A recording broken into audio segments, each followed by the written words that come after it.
Welcome back to Shit Talk Fridays. I'm Jeanna. And I'm Ivo.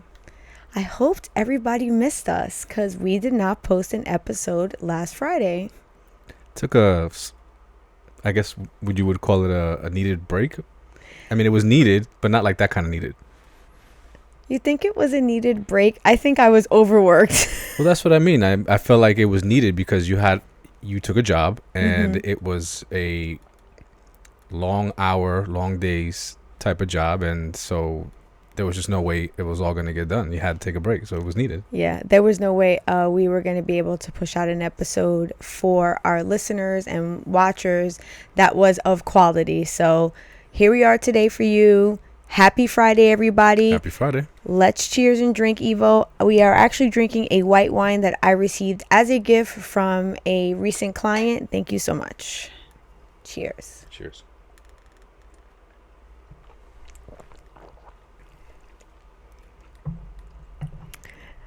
That tastes pretty good. I will say though, it's probably a little bit drier than we regularly drink when it comes to white. A little bit. I wouldn't say it's like from one extreme to the other type of dry, but yeah, there's a slight dryness. Slight couple levels up there. Not too bad. Okay, so let's get into our topic for tonight, because it's something that I'm excited to talk about, but at the same time I'm kind of like and forewarned everybody, our cat decided that this was the moment that Kylo, the Dark Lord, was going to hang around us. We could not get him to not hang around us, so if he happens to pop up, there's nothing that we could do about it. He's been real needy lately. Super needy. I'm not really sure what's happening, but so tonight we are talking about parenting fails, and of course Ivo and I are going to talk about these topics that we have for you based on our own personal experience and the fact that we are both parents to 3 children, teenager, adult, and a young child. Obviously the adult and the teenager, actually, would he be considered a teenager anymore? I mean, he's still in his teens, so yeah, I mean, no, he's 20. Stop playing. Bro, this is too much to keep track of. I know, he's 20, so he's not even a teenager anymore. But of course, in order for them to be adults, we have had one time for them had to been small children, young children, teenagers, so on and so forth. Right. So I would say that we have some experience when it comes to parenting and parenting failures that I would just like for us to talk a little bit about, and also share with you maybe some research that I did into some of the topics regarding parenting failures to help support some of the information that we're going to give to you. So I would love for you to start us off, Ivo, with the first parenting failure that you could reflect upon. So the first parenting failure that came to mind for me was setting like perfection as an expectation. That's I feel like by nature that was something for me that I really tried to enforce in parenting. And when I say our children to be a better version of me. So in order to achieve that, I have to set this expectation of this child to be better than me in every way. And I was measuring my success as a parent in the ability to do that. Wow. So do you understand the amount of pressure that I was putting on our children? Trying to make myself feel like I was doing what I was supposed to be doing as a parent by making them better than me. Wow, that's actually not something that I thought you ever thought about when it came to parenting. Absolutely, and it was a big fail. It definitely was. I did not succeed in that. Okay, I was going to ask you, why do you consider that a fail? I considered it a fail because it was not the right way to go about raising a child. I know this now. The correct way was to learn the child's personality, learn who they are, their weaknesses and their strengths, learn how to communicate with those and help cultivate those help support the weak areas, and help strengthen those where they need to be strengthened, and help grow the areas that you find that are strengths. Be supportive in all of those areas. And provide the child the platform to be the best that they can be naturally, whatever it is that the child grows up to be organically, rather than trying to mold and control them. There's a lot of parents that do it, but I feel like, yeah, we were those parents. Yeah, we were those parents. And for me, it was solely based on an image that I had in my head of what I wanted my child to be like. Yeah. And the only way that I would feel that I did anything good is if the child turned out better than I did. Because, like, who's better than me than a better version of me, right? That's what I thought in my head. Yeah. So in order to get to that, I had to execute that into somebody who wasn't me. I would like to say that I think Anthony, our oldest, is the one that really... He was the beta. Yeah, he tore that down. Yeah, he was the beta. I came into the relationship, with this mindset. Okay, it's like, all right, I'm responsible for this child. I have to participate in this family and being a unit and raising this child the way that I feel a man should raise this child. Yeah, and for anyone that doesn't know, Ivo is referring to the fact that he is Anthony and Mateo's stepfather. He came into their lives when Mateo was 3 and Anthony was just about 7. So I just wanted to give some, backstory to that. Yeah, and I didn't realize it immediately, but in time, his characteristics eventually began to come about. Mm-hmm. And they did not mesh well with the image that I was trying to portray on him. He was very much his own person, and there were parts of him that did not take well to the mold that I was trying to put him into. Yeah. And fortunately, for me and for him, he was very stern on some of his personalities, and he didn't he stood his ground.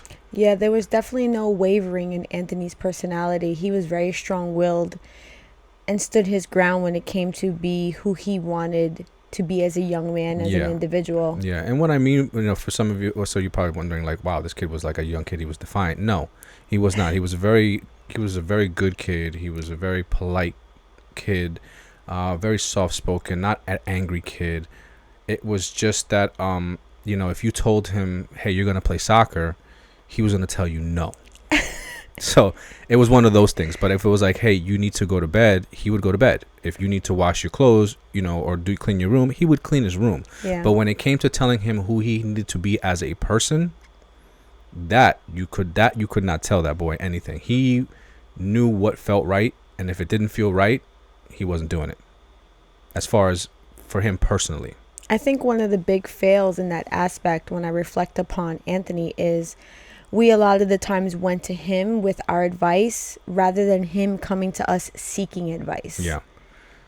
And when a lot of times we would see him struggling through something, as kids do as they're growing, and we would immediately try to intervene and guide him through that the way that we saw was the best way to guide through that, rather than, like you said, allowing him to come to us with the issue, and then while he's being receptive, give him guidance at that time.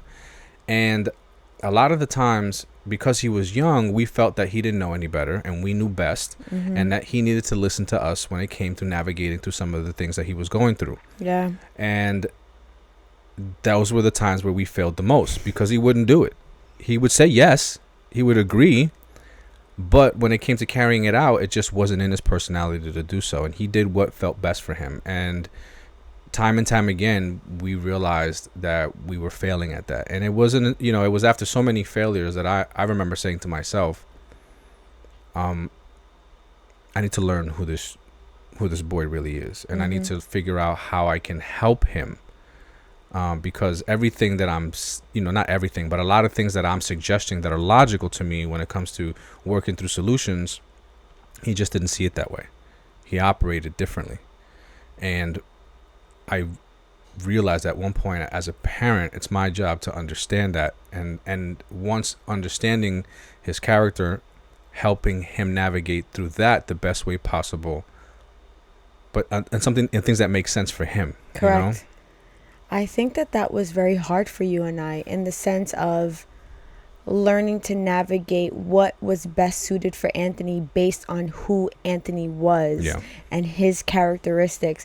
And the reason why I say that it was hard is because we had to really look into the type of person that he was. I think Anthony actually took the Myers-Briggs test that tells you what type of personality you are.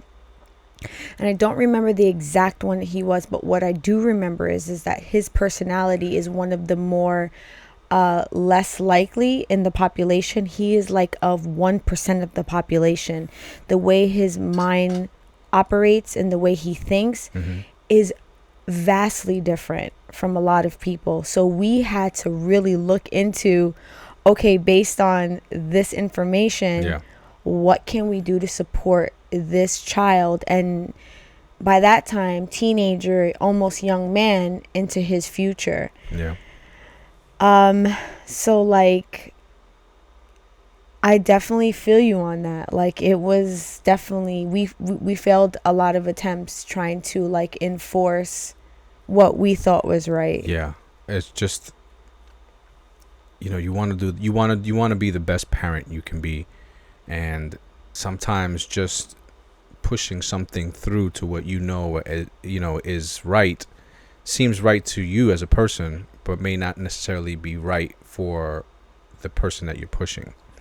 And the problem with this, I found that in a study by the American Psychological Association, they analyzed 20,000 students versus over like a span of a bunch of campuses in United States, Canada, and Europe.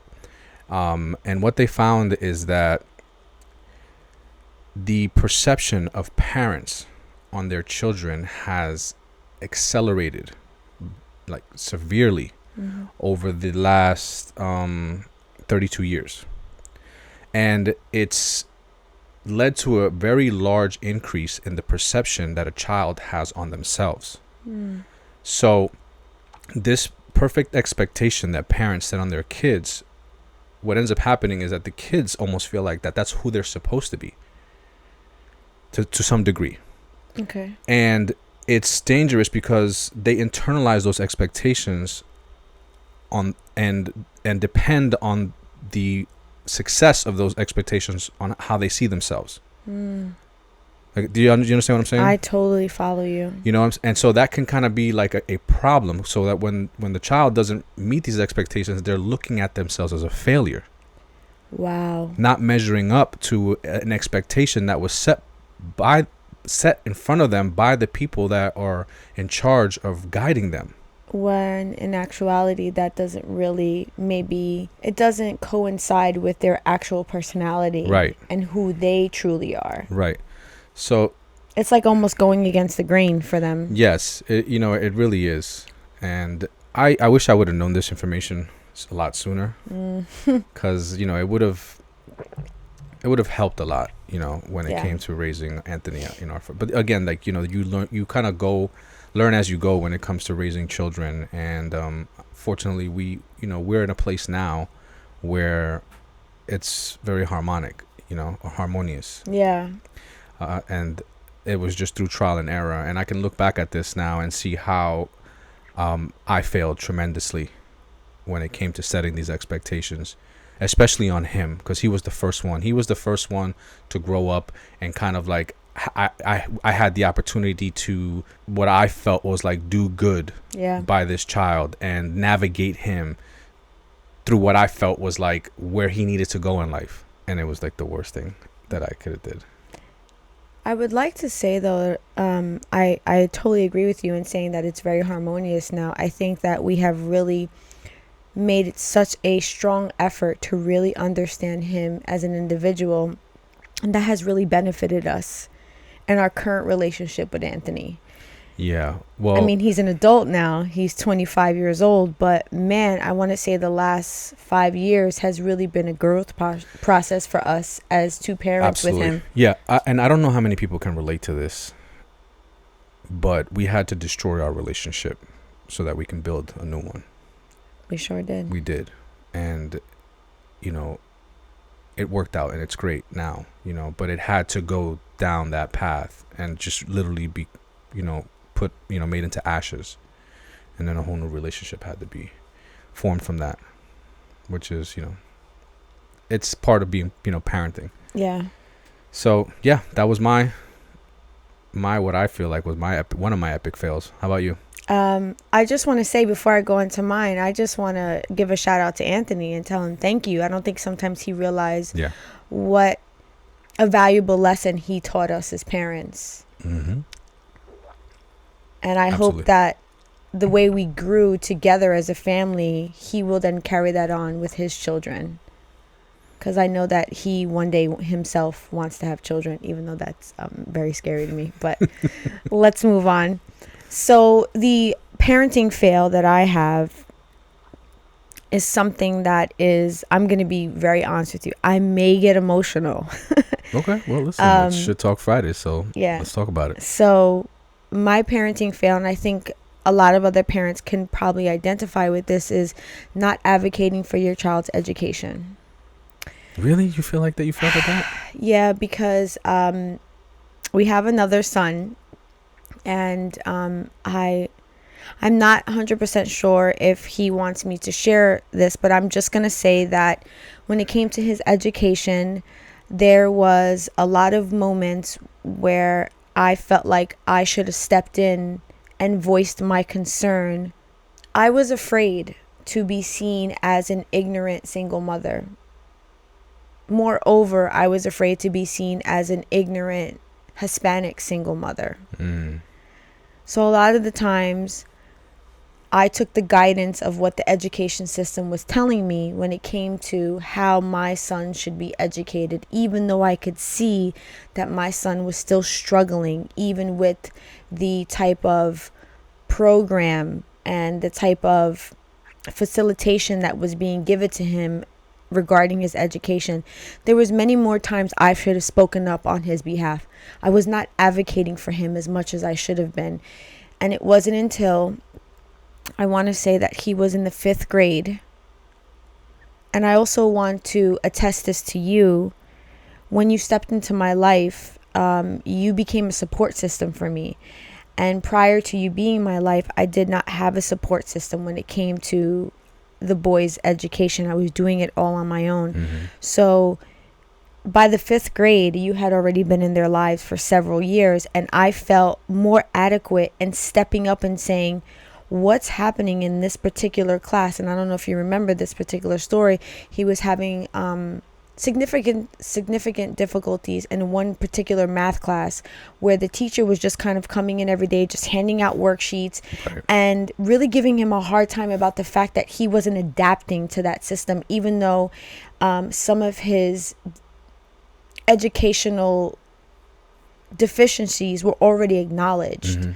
And even though these issues that he was having as far as comprehension and his education ability, it didn't seem like this teacher was trying to find a way to still get him to be engaged. Mm-hmm. She was just like, here's this piece of paper, and if you don't want to do it, you're a fucking problem. Mm-hmm. Yeah, I remember. Do you remember this? Yeah, of course. And I then said, all right, no more.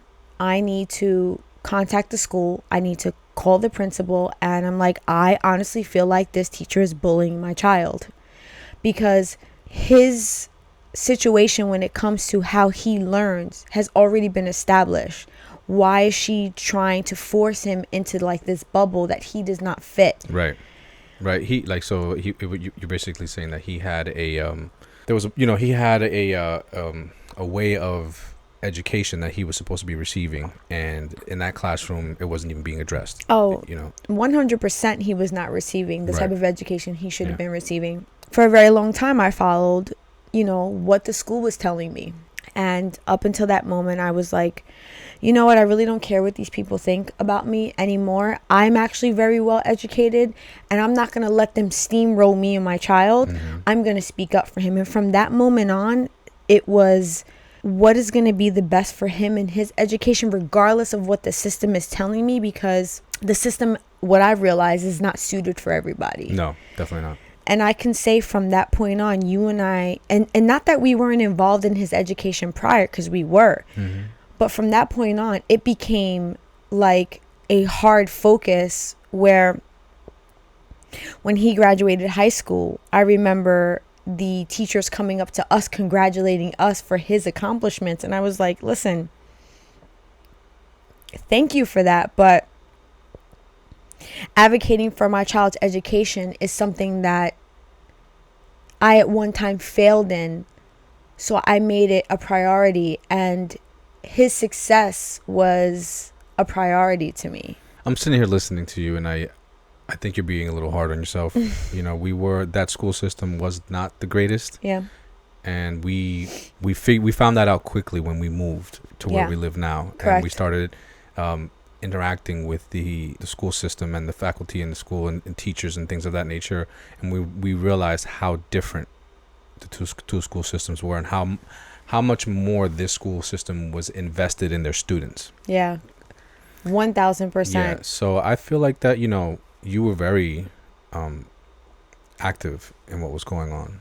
Yeah, I just feel like in the beginning I could have done better. And when I reflect upon that particular situation, I think about my own upbringing and the involvement that my parents had in my education, which was non-existent. I think you and I both can agree upon this. Yeah, absolutely. Our parents had almost no involvement in our education, how we were performing in school, any extracurricular activities. Yeah. My parents never took any part in that. I even remember at one time in my life graduating from a particular grade, and my father didn't even know what grade I was graduating from. Like, literally had no idea how I was as a student. So going into being a parent and trying to understand how I should be involved in my child's education, I had almost no blueprint for that whatsoever. And you know, I'm thinking back to something that you just said a little while ago, is, you know, you kind of figure it out as you go. And I think about some of the conversations that I've had with other parents that are a little bit older than me, and parents that came from households where their parents were very involved in their education. And a lot of these parents talk about books that they read and ways that they found information about how to be a better parent. And of course, that was something that I had almost no idea of, because it was not part of the culture or the upbringing in my life. Yeah, you just weren't reading books to educate yourself on. Yeah, you know. My mother and my father were not reading a book to figure out how to be a better support system for me in my education whatsoever. How about any bedtime stories, any of those? Zero. It's like, what's a book? Yeah. I'm surprised that I even read as a child. You mean this thing that we put under the table to keep it from bouncing back and forth? Yeah, that's what that's for. Yeah, literally. I took my education as a young girl very seriously, because I just overall had a competitive nature, and I didn't want to be seen as a failure. And that comes from my own personal insecurities of the things that are happening in my home. So then when I became a parent and had to involve myself in my child's education, which I was going to do no matter what, because I remember the feeling of having a play in my school or coming home with a good test grade and no one giving a shit. Yeah. It's a horrible feeling. But that doesn't mean just because I want to present myself in a better way that I had any idea how to do that. And I know that a lot of parents find themselves kind of lost in the sauce when it comes to how you can advocate for your child. And the one piece of advice I would like to give is to sit down and really listen to what your child is either succeeding at, or what your child is having stress with, or what your child is potentially failing at. And finding out through your own resources, not just relying upon the school to guide you.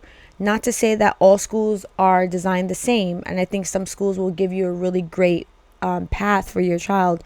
But if you can take it upon yourself, if you're noticing that your child is having some areas of difficulty, to maybe do some of your own research to try to better understand how you can support your child's education. I wish I would have done that earlier, and I consider that one of my parenting fails. Well, I'm going to respectfully disagree. I think that, like, for someone in your situation, raising kids on your own for the most part, single mother, 2 kids, and a family member living with you as well at the time that you were supporting. Oh yeah, I forgot about that. I think that you were doing a great job. Thank you. And I'm glad that I was able to come in and be a part of that and help in the way that I have throughout the years. But Ivo, honestly, I don't think you're giving yourself enough credit. I think you did more than help. You became a primary role in those boys' lives. There were many times that I couldn't even make certain school obligations, that you were there and I wasn't. So you're not giving yourself enough credit in that situation. Thank you. I just think I wanted to point out that I thought you were doing great. Thank you. Yeah. I reflect upon both of the boys' education because they're both out of school now. And I'm happy to say that I think I supported them the best that I could. And I think in the end, they will look back and remember how many times that I was there. And I want them to know that I wanted to be there. Mm-hmm. Where sometimes parents will be there just to be there. I wanted to be there at every waking moment. There were even times that they forgot that I was there, and I had to remind them, oh no, I was there for that performance, or I was there for that parent-teacher conference, or whatever it was. It even, I just remember times where teachers remembered who I was, and I had to remember who teachers were because they saw our faces so often. Right. Yeah, so I consider that a parenting fail, and I know that many parents may feel the same way, that they are not as involved as they could be because they're not exactly sure how they can be better involved. And I just had to do some of my own research and figure out ways that I could better support my individual child, because with our youngest now, I play no games. There is no me not speaking up for her, even though she's, charting her own course. Right. I mean, I think third time around. Third time's a charm. Yeah, third time's a charm. You kind of got this by now. I mean, I would like to think so. Yeah, she's also she's very different, as all children are. No children are the same, so she's very different from her brothers. Mm-hmm. However, her growing up in a household with 2 older brothers has really molded her as to who she is as a young girl. Yeah, I got this. So we went to, for our viewers and listeners, we were recently at a barbecue this weekend, mm-hmm. a friend of mine's birthday, and one of the I was speaking to one of the people that were there, and they were telling me they were just so surprised on how much she would just immediately went to go play with kids that she didn't know. Yeah, they had a slip and slide, and there was one kid that she really didn't know there, and another kid that she knew, but she didn't know, obviously she didn't see too often, and she was over there just playing with them like nothing. As to where I guess their experiences from other girls is that they're shy, or they kind of just play off to themselves, and she was over there just, I remember she was sitting in the middle of the slip and slide, blocking them from to come down because she wanted them to come down and hit her. And they were just and I'm like, well, she's got 2 brothers, and I was like, you got to see what she does when those 2 play fight. I mean, they're grown boys. Yeah. And she tries to get grown men. Yeah, well, at the time when this was happening, we had to kind of intervene because it was getting kind of dangerous, where these 2 were they're roughhousing like boys, and she's trying to get in there with I have several recordings of her jumping in and trying to fight them both, literally looking like she's about to catch an elbow to the mouth, that type of scary. Yeah. Where I had to tell her, hey, stop, you can't. I know you want to, and I know it seems harmless, but until you catch an elbow to the face, it's all fun and games. And but she still has it in her. You can just see it. She just goes in there, and and even when we went camping, there was her cousins were there, and there was the other little boy that was there, and I remember walking by a tent, and they were full on wrestling. Mm-hmm. She was wrestling with them 2 boys wrestle. Yeah. And I remember at one point they were I don't know, one of them they did a little move, and she fell onto the floor and he landed on top of her and he got up, and then as soon as he got up, the other one came and like jumped on top of her, and she was just like, oh, and like, you know, rolling around and like having fun with it like a boy does. Yeah, I wonder where she gets that strength from. Definitely shows in her, for sure. Well, I think she has an advantage, like I said. Yeah. Growing up with two older brothers, she has one that's a little rougher with her and one who's like truly loving and will let her beat the hell out of him, which is Anthony. And Mateo's the one that's a little, I wouldn't even say that Mateo's rough for her. He likes to prank her more than Anthony does. So she's just kind of learned how to adjust. So that's helped her in her overall life. Where the boys, especially Anthony, kind of had to figure that shit out on his own. Yeah. Yeah. He's got that, what do they call it? The middle child syndrome. Oh, yeah. I completely identify with that because I'm also the middle child. So Mateo is a product of Anthony allowing Mateo to beat him up as a kid. So if you can imagine a little three-year-old beating up on a 6-year-old, how much of no, older than that. They're 5 years apart. They're 5 years apart. Okay, so a 3-year-old beating up on an 8-year-old. You know, that 3-year-old used to walk around with his chest out, like thinking he was the baddest thing on the planet. Yeah, little did he know. And Anthony used to let him all the time. And I remember he used to think he was so bad because he could beat up Anthony. And I mean, in his mind, he could beat up Anthony. And Anthony was just the sweetest little thing because he would just never let Mateo feel like he would lose. And he grew up to be this cocky little knucklehead, you know, and he's got middle child syndrome. He sure does. So share with me your next parenting fail. But before you do that, you gonna pour me some more wine? Oh, sure, absolutely. I didn't realize that we were there right now. Yeah. You know what's so funny? I think going forward, we may need to get our boys' approval on some of our topics because we're over here just spilling the beans on them. We gotta get some release forms. Yeah. I may need them to sign off on this episode because, especially Mateo, he may be like, "You told them that I did what?" Mateo's not signing off on nothing. He ain't signing off for shit. This is good. We're pulling the parenting card on this one. Sorry, these are our memories too. But exactly. So go ahead and share with me what would you consider the next parenting fail? My next parenting fail, I would say, would be not learning to deal with my childhood traumas before I became a parent. Tell me about that. You know, childhood traumas, it's something that I easily projected onto my children when it came to being a parent. You know, a lot of situations that came about as being a parent unknowingly would trigger off traumatic events that I went through as a child. And so, for example, let's just say, I was gonna ask. Yeah, for example, let's just say as a kid, and I'm totally making the scenario up, but I'm just using it as an example to illustrate how my childhood trauma can then translate into how I would act as a parent. You know, let's just say I you know, at home I have to leave the remote control in front of on the table so that when my father comes, you know, it's there. He doesn't have to look for it. You know, as a kid, I just, you know, always would just leave it out. And one day, you know, it became an issue, and, you know, maybe my father, you know, I got disciplined physically for it. And that became a traumatic memory for me. Fast forward many years later, I'm at home. You know, now all of a sudden I have a thing with the remote, you know, and it needs to be there. And when it's not there, when it comes to how I express my emotions on how I feel about that remote control not being there, the only way I know how to express that anger is the way that my father expressed the anger to me. And so here I am now acting out the only way I know how to act when my remote control is not there. And so, you know, there was many opportunities in my life before I became a parent where I potentially could have dealt with my traumatic emotions, things that were just, I knew that were problematic for me, but never sought out to speak to anybody about it. Never really thought to work through them. They were just things that I internalized, and, you know, fuck it, that's just part of my life, and that's just the way things are going to go. Not realizing that later on in life, those would ultimately be the fail of me being a parent, and things that I would regret not dealing with before I became a parent. So, you know, we spoke about in episodes prior that, you know, it was no secret that my father, you know, used to have a very short temper. So when it came to parenting in the beginning, naturally I had a short temper. I mean, I had a short temper, period, right?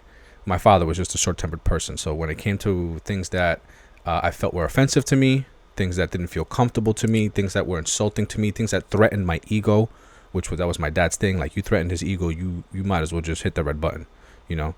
It was this explosion. It was DEFCON 5. It was DEFCON 5. I mean, he went from 0 to 1,050 real quick.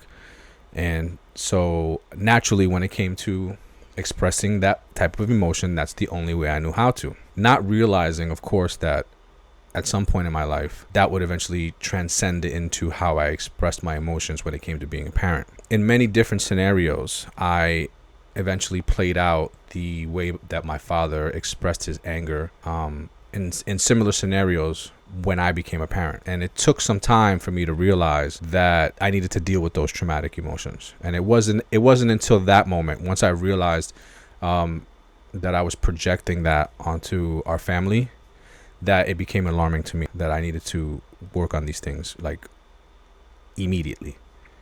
And then afterwards, now being in the space that we are now, where, it's still a work in progress, but for the most part, I mean, it's improved significantly.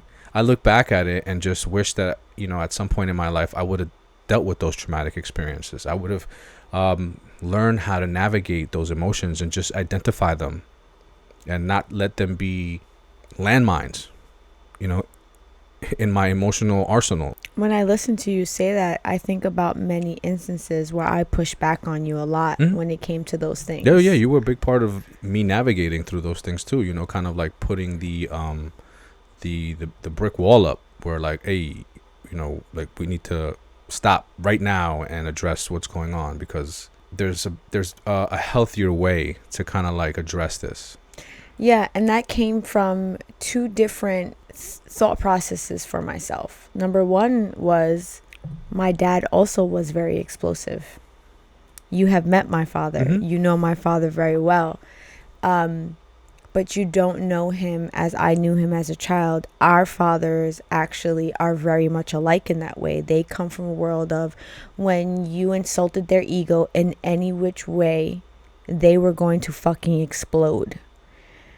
I watched my father do it several times, so I would remind myself of how unhealthy that was for me as a child, how it instilled this fear in me rather than instilling respect for my father. It just made me afraid of who he was. And in my mind, I said to myself as a young girl, how can I get away from this? That was my only thought process. The way he treats me and the way he reacts as a human being towards me as his daughter, I need to get the fuck away from this.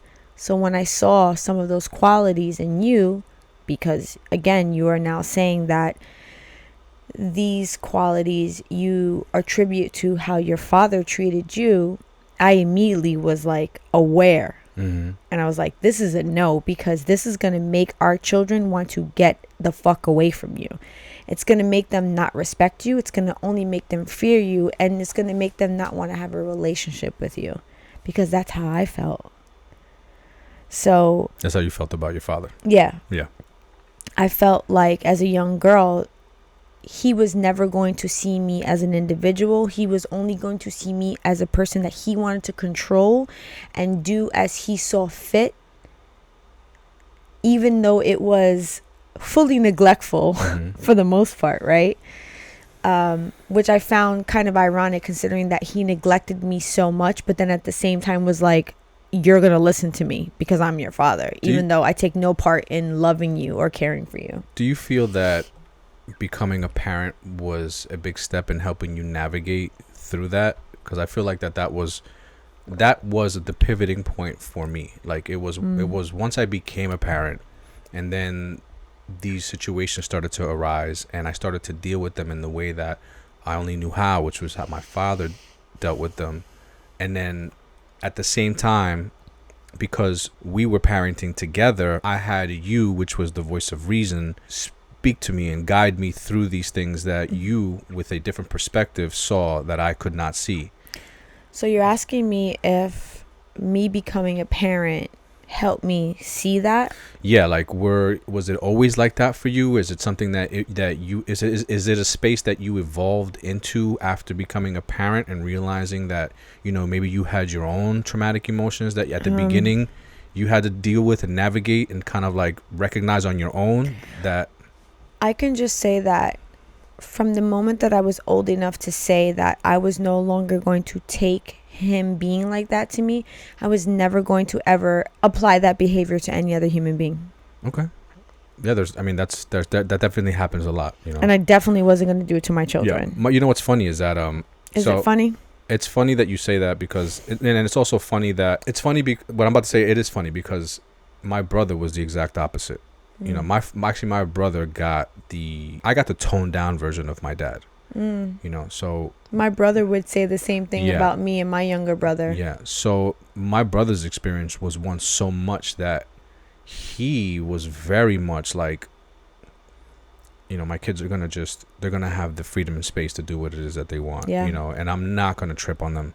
Yeah. You know, for little shit. You know, and they're gonna have fun. They're gonna be boys. You know, like that's the lifestyle that my brother gave to his kids, and I don't feel like my brother had that, and I feel like it was because of that experience, like yourself, where he decided at one point in his life is that I am not going to project this onto my children, and he has done that. Like I know that. Like sometimes we talk about parenting and some of the things that I may be going through, and then he's telling me some of the stuff that he goes through, and I'm just like, and I look at him and knowing how he grew up, and it's just so clear to me why he is the way that he is with his children. Yeah. You know, so I can definitely see you making that decision because I've seen my brother do it. Yeah, well, my father damaged me. Yeah. And I didn't want to damage my children. Yeah. So I knew that the way he chose to be a parent to me, because he wasn't parenting me, how he conducted himself as my parent was harmful. It was traumatic. I never wanted to be like that to my children. I never wanted to be like that to another person. I've watched my dad interact with other people and be that way, be that volatile, and he's no longer that person anymore. My dad has actually done a fucking 180, and I've actually got what I consider a really good relationship with him now. He's no longer that person anymore. He also was afflicted by drug addiction, which played a large part in how he conducted himself. So I don't want to like bury him, but when he was parenting me when I was very young, it was a very traumatic experience for me. So I never wanted to ever put my children through that, and I never wanted to be who he was as a person to anybody. Yeah. Because it was, what I noticed is it brought people around him that they acted like they respected him, but behind his back they were doing all type of snake shit because they didn't truly respect him. He just led with fear, and he thought that that was the way to do it, you know? Right. They didn't respect him, they feared him. Yeah, I don't even know if they really feared him either. Maybe in front of them, maybe in front of him they feared him, but behind his back, zero respect, because he got snaked a lot. Okay, so what's your next parenting fail? Okay, so this may be a hard one for a lot of parents to hear. Oh boy. Brace yourself. Yeah. Spoiling your children. Oof. And I'm going to consider this a parenting fail for myself because I at one time thought that this was the way, as the Mandalorian will say. Yeah. And the reason why I thought spoiling your children was the way was because I was severely neglected. So I thought to myself, not only am I going to give my children the time and attention, I'm going to give them all the material things, all the experiences that I never had. I'm going to pour all of this into them with almost no boundaries. Because I thought that if I gave them everything that I never had, it would in turn create a child into an adult that would flourish. But lo and behold, it does the exact fucking opposite. It teaches your child how to lack appreciation for what it is that you are doing for them. Mm-hmm. Outside of the things that you should be obligated to do as a parent. But when you are taking your kids places, when you're buying them things, when you're exposing them to like, you know, more luxurious experiences such as vacations, you know, taking them to theme parks, things like that. Mm-hmm.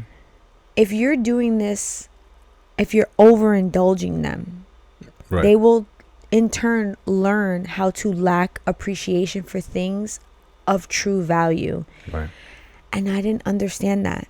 And it wasn't until I started to see it happen where I would go crazy, you know, buying things, doing things, and It wasn't until one time, I'll never forget, Mateo said something to me like, oh, well, like, I've actually never been to a place like that. And I was like, what are you talking about? I've actually taken you to a place just like that, probably like a handful of times. He had no appreciation for those experiences because they were just everyday life. It was just everyday life for him. Yeah. It's difficult to appreciate something that is a regular part of your life. Mm-hmm. Appreciation comes from something that wasn't there ever, and then you may have gotten it temporarily and then it's gone again, or something that you get every so often, and that you feel the difference of it being in your life, so you appreciate it every time it's around. Yeah, a child starts to gain this sense of entitlement. Yeah. And based on their sense of entitlement, they learn to expect every request that they give to come to fruition. Mm-hmm. So think about that. I hate to say this, but in the real world, is that how things work? Every request that you make in life, whether it be at a job, at school, if you make requests for something that you want, are every request met? No, absolutely not. Even in relationships.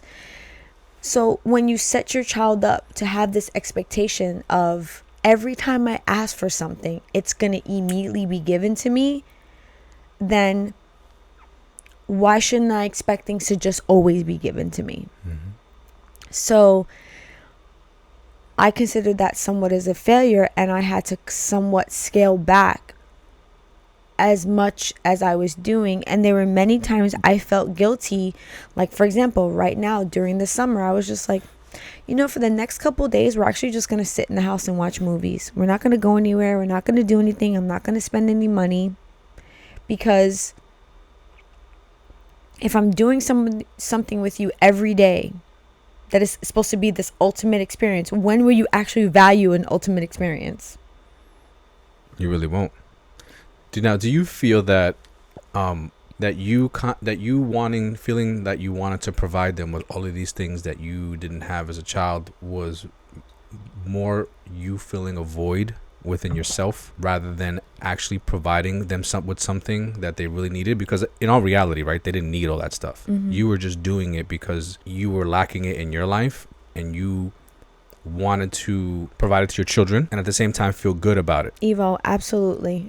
This goes back to what you said earlier. I did not deal with the trauma in my life. That's where I was going. I had these traumatic experiences where I was severely neglected. I can think back to instances where I needed things for school or whatever it was, and the fight that I had to put up to have these bare necessities. And when I would be given the opportunity to acquire them, there was this level of embarrassment that went along with it, that I said to myself from a very young age, I will never ever put my kids through this. So what I did, I overcompensated.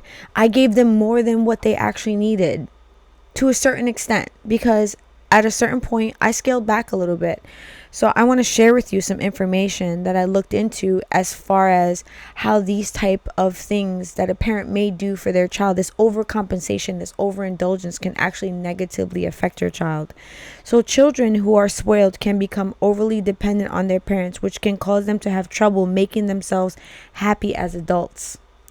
Researchers Connie Dawson and David J. Brendenhoff cite a study showing that college-age young adults who were spoiled as children tended to believe that being alone makes a person unhappy, and that the source of their happiness is in other people rather than themselves. Now, both of these researchers, they are PhD in family studies and social behavioral. They actually wrote a book together with another psychologist called How Much is Too Much? Raising a likable, responsible, respectful children in the age of overindulgence.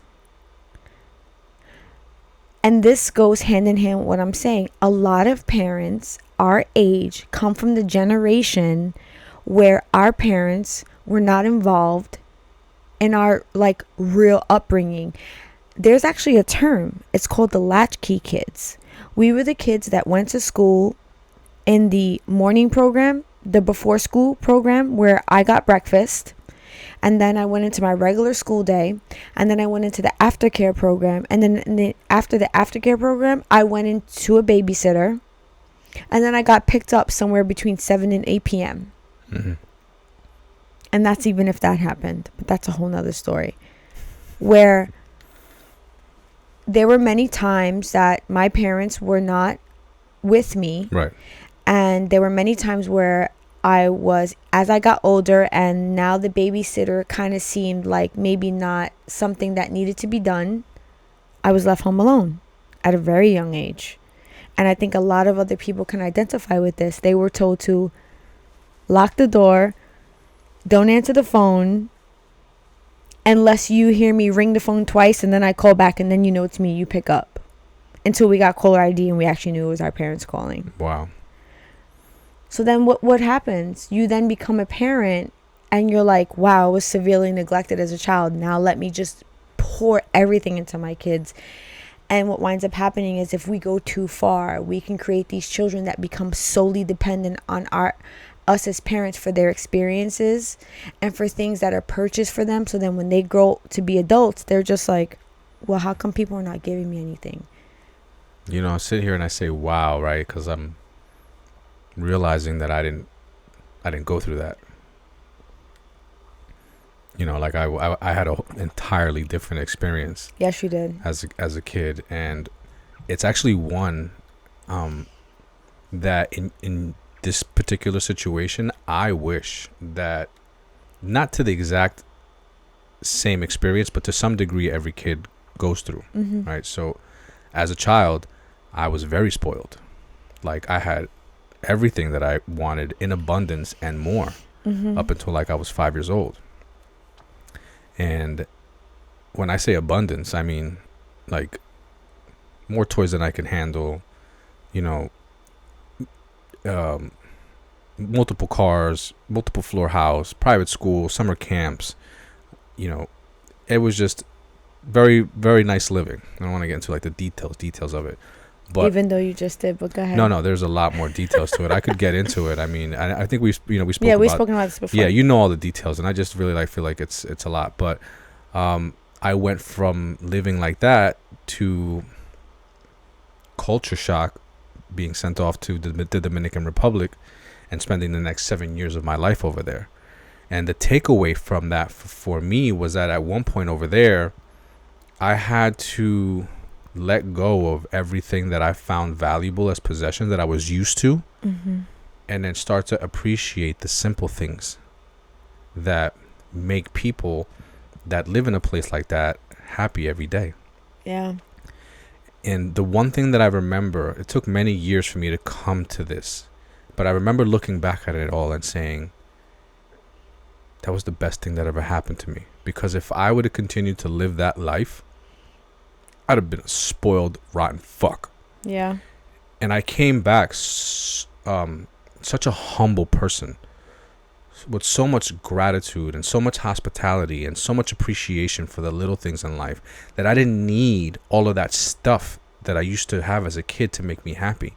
I mean, at one point, I went from having everything that I've ever wanted to, as a kid, making my own toys out of like whatever I could find because there was just no buying toys.